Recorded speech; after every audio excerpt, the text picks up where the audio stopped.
আসসালামু আলাইকুম। আশা করি আপনারা সবাই ভালো আছেন। আমি আজকে আলোচনা করব এই যে আমার যে রেক্টেঙ্গুলার মার্ক টুলটা আছে তার নিচের যে একটি টুল আছে সেটি নিয়ে। এটির নাম হচ্ছে এলিপ্টিক্যাল মার্ক টুল। এর পাশে দেখুন একটি এম চিহ্ন দেওয়া আছে, এম সিম্বল দেওয়া আছে, অর্থাৎ এটির শর্টকাট কি হচ্ছে এম। আপনি কিবোর্ড থেকে যদি এম প্রেস করেন সেক্ষেত্রে আপনার এটি সিলেক্ট হয়ে যাবে। গত পর্বে আমরা যদি রেক্টেঙ্গুলার মার্ক টুলটি সঠিকভাবে এবং সহজভাবে বুঝে থাকি তাহলে এর পরবর্তী যে টুলগুলো আছে, এর আন্ডারে যে টুলগুলো আছে, এগুলো বুঝতে আমাদের জন্য খুব সহজ হবে।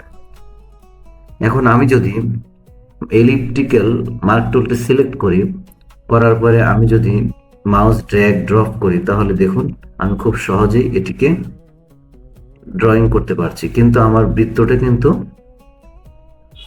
একদম 100% সার্কেল হচ্ছে না। এর জন্য আমি করব কি, এটাকে আমি কন্ট্রোল ডি চেপে সরিয়ে দিলাম।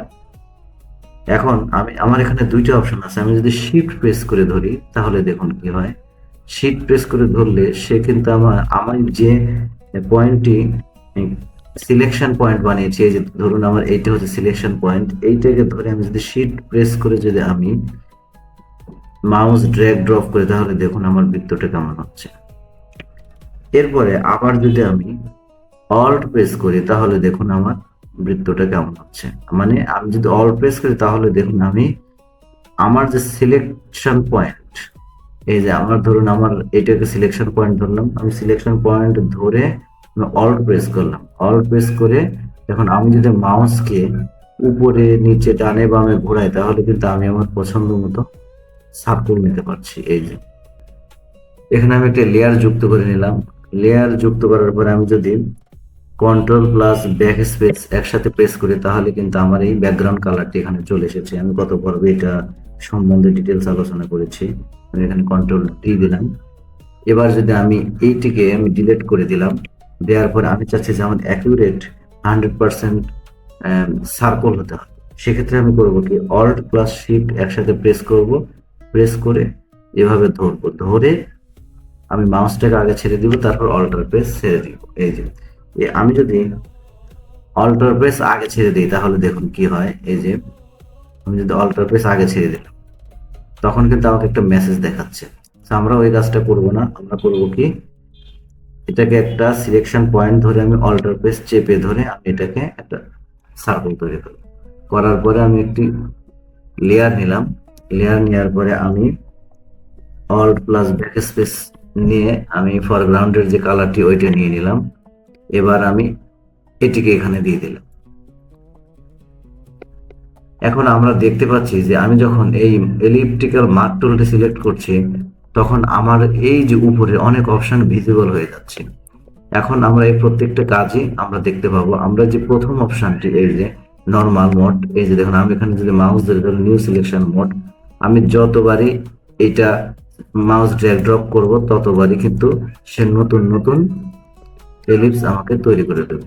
এই যে এরপর আমি আসি দ্বিতীয় অপশনে। দ্বিতীয় অপশনে দেখুন লেখা আছে অ্যাড টু সিলেকশন। মানে আমি যদি এটিকে সিলেক্ট করি, করার পরে যদি আমি আমার এই বৃত্তের সাথে আমি কোনো কিছু অ্যাড করতে চাই তাহলে কিন্তু সেটা আমি এই টুল দিয়ে করতে পারবো। এই যে ধরুন আমি এটা এতটুকু আমি অ্যাড করব, এখানে আমি অ্যাড করব, এই যে এখানে আমি অ্যাড করব। দেখুন খুব সুন্দর মতো করে অ্যাড হয়ে গেছে। আমি কন্ট্রোল ডি চেপে বের হয়ে গেলাম। এরপর নর্মাল মোড থেকে আমি আরেকটি সার্কেল নিলাম। এবার আমি দেখাবো হচ্ছে আমার সাবস্ট্রাক্ট ফ্রম সিলেকশন টুল। এটি নেওয়ার সাথে সাথে দেখুন আমার মাউসের চেহারা চেঞ্জ হয়ে গেছে। আমার মাউসের মাথায় কিন্তু একটা মাইনাস চিহ্ন চলে এসেছে। এখন এটার অর্থ হচ্ছে মানে আমার এই অংশটুকুকে কেটে ফেলা, সাবস্ট্রাক্ট করা।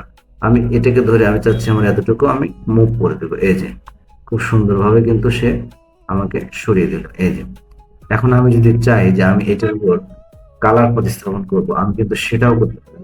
একটা লেয়ার নিয়ে নিলাম, নেওয়ার পরে যদি আমি কন্ট্রোল ব্যাক স্পেস প্রেস করি তাহলে কিন্তু আমার একটা কালার এখানে চলে আসলো। আমি কন্ট্রোল ডি চেপে আমি ওর অপশন থেকে বের হয়ে গেলাম। এবার আমাদের আরেকটি পয়েন্ট আছে, সেটি হচ্ছে ইন্টারসেক্ট পয়েন্ট। আমি যদি এটি সিলেকশন করি, এই যে দেখুন আমি সিলেকশন করার পরে দেখুন আমার ইন্টারসেক্ট মানে আমার যতটুকু অংশ পরস্পর ছেদ করবে সেটি হচ্ছে আমার ইন্টারসেক্ট পয়েন্ট। আমার এই যে এই অংশটুকু কিন্তু পরস্পর ছেদ করা, আমি চাচ্ছি এইটুকু থাকবে আর বাকিগুলো ডিলিট হয়ে যাবে। এই যে দেখুন খুব সুন্দরভাবে এটি কিন্তু নিয়ে নিয়েছে। আমি একটি কালার নিয়ে নিলাম, আমি কন্ট্রোল ডি চেপে বের হয়ে গেলাম। এরপরে আমি যদি এখানে আবার ক্লিক করি তাহলে দেখুন ফিদার ফিদার নামের একটা অপশন আছে। এখানে যে 0 পিক্সেল পিএক্স দেওয়া আছে এটাই আমরা সবসময় রাখবো যদি আমরা মসৃণ ডিজাইন চাই। আর যদি আমরা বৃত্তের চারপাশে অথবা কোনো শেপের চারপাশে হালকা ট্রান্সপারেন্ট চাই সেক্ষেত্রে আমরা ফিদারটাকে বাড়িয়ে দিতে পারি। এই যে আমি 0 থাকা অবস্থায় যদি আমি এটিকে ডিজাইন করি তাহলে দেখুন কি ঘটে। আমি সবগুলো লেয়ারকে ডিলিট করে দিলাম, নতুন একটি লেয়ার নিলাম, আমি এখানে একটি কালারও চেঞ্জ করে দেই। এই যে আমি এলিপস টুলে একটি সার্কেল ডিজাইন করলাম, অল্ট শিফট প্রেস করে সার্কেল ডিজাইন করলাম। করার পরে দেখুন আমি যদি এখানে একটি কালার নেই, এই যে দেখুন খুব সুন্দর মতো করে কিন্তু কালারটি অ্যাড হয়ে গেছে। কন্ট্রোল ডি চেপে বের হয়ে আসলাম। এবার একই কাজ আমরা এখানে ফিদার একটু বেশি দিয়ে করব, তাহলে দেখি রেজাল্ট কেমন আসে। আমি এখানে ফিদার যদি 30 দিই, 30 দিয়ে করে দেখি আসলে কেমন হয়।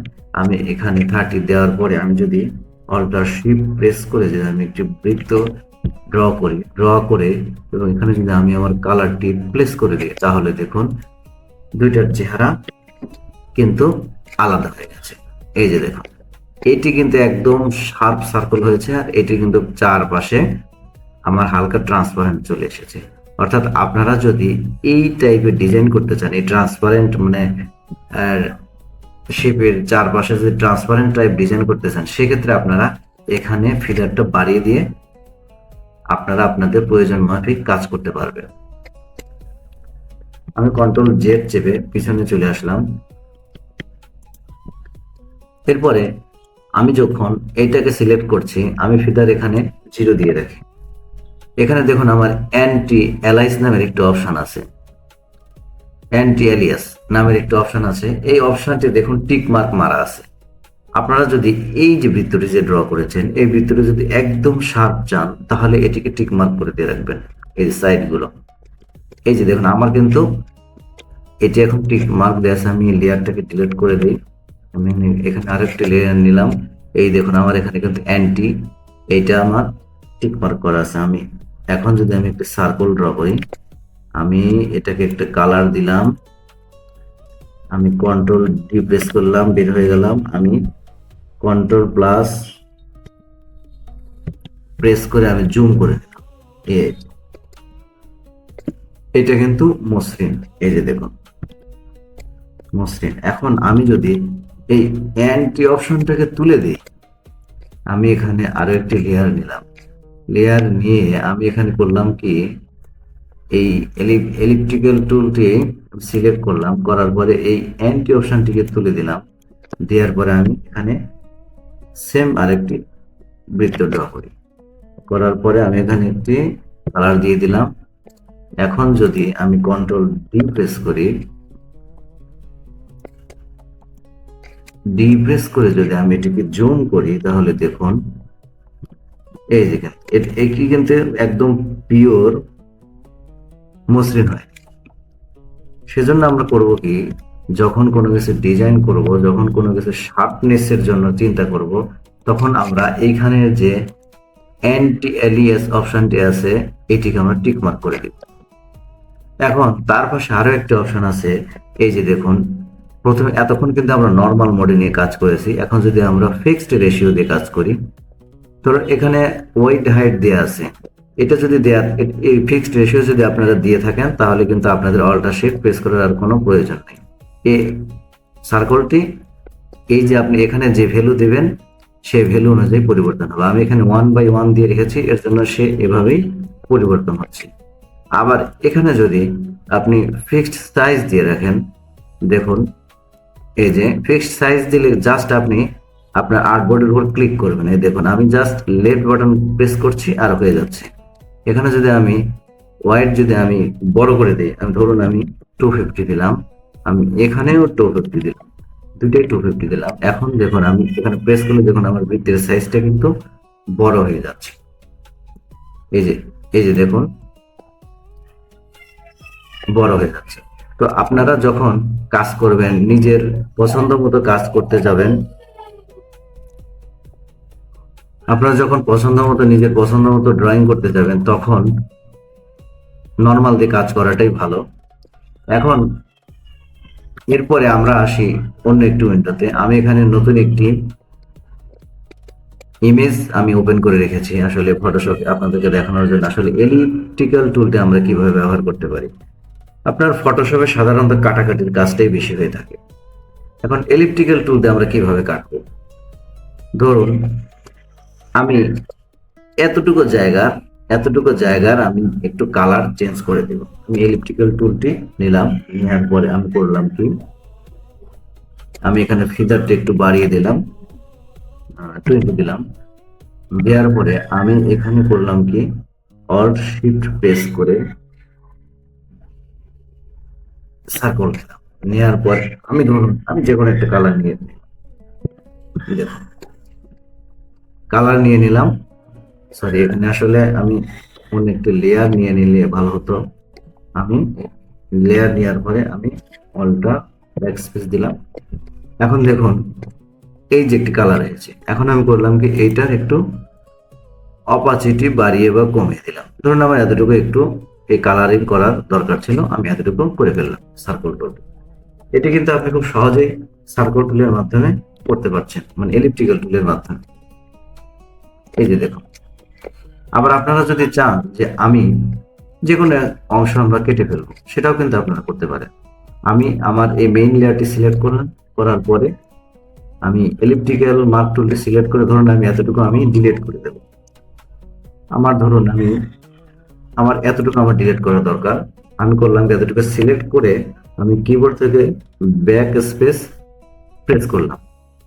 তাহলে দেখুন খুব সুন্দর মতো করে এটা কিন্তু ডিলিট হয়ে গেছে। এখানে এই যে আমার যে এলিপসের চারপাশে যে ট্রান্সপারেন্ট আকারে ডিলিট হয়ে গেছে, সেটা হওয়ার কারণ হচ্ছে আমি এখানে ফিলার দিয়ে রেখেছি 20। এরপর আমি যদি এটিকে যদি আমি এলিপস টুল দিয়ে আবার সিলেক্ট করলাম, করার পর যদি আমি এটিকে কাটতে চাই, তাহলে দেখুন এই যে আমি এটিকে সিলেক্ট করলাম, করার পর আমি যদি ব্যাক স্পেস দিই, তাহলে কিন্তু খুব সুন্দর মতো করে কেটে গেছে। এখন আর কিন্তু আমার যে এলিপসের চারপাশে যে একটা ট্রান্সপারেন্ট অপশন, সেটি কিন্তু নেই। আপনি যদি এখানে ফিদার দিয়ে রাখেন, তাহলে কিন্তু এটা অবশ্যই এখানে ট্রান্সপারেন্ট শো করবে। সো আপনারা কাটাকাটি করার সময় খুবই সাবধানে থাকবেন। যদি দেখেন যে আপনাদের এই এলবিসি সার্ভিসে একটু ট্রান্সপারেন্ট আকারের চেহারা চলে আসতেছে, যেরকম এই টাইপের কিছু একটা চলে আসতেছে, তখন ভাববেন যে আসলে ফিদারটা আসলে আপনারা জিরো করেন। তো বন্ধুরা, আজকে এ পর্যন্তই। আপনারা সবাই ভালো থাকবেন। আর আমার ভিডিওটি যদি ভালো লেগে থাকে, অবশ্যই বেশি বেশি শেয়ার করবেন, আর আমার চ্যানেলটি সাবস্ক্রাইব করতে ভুলবেন না। সবাইকে ধন্যবাদ। আসসালামু আলাইকুম ওয়া রাহমাতুল্লাহ।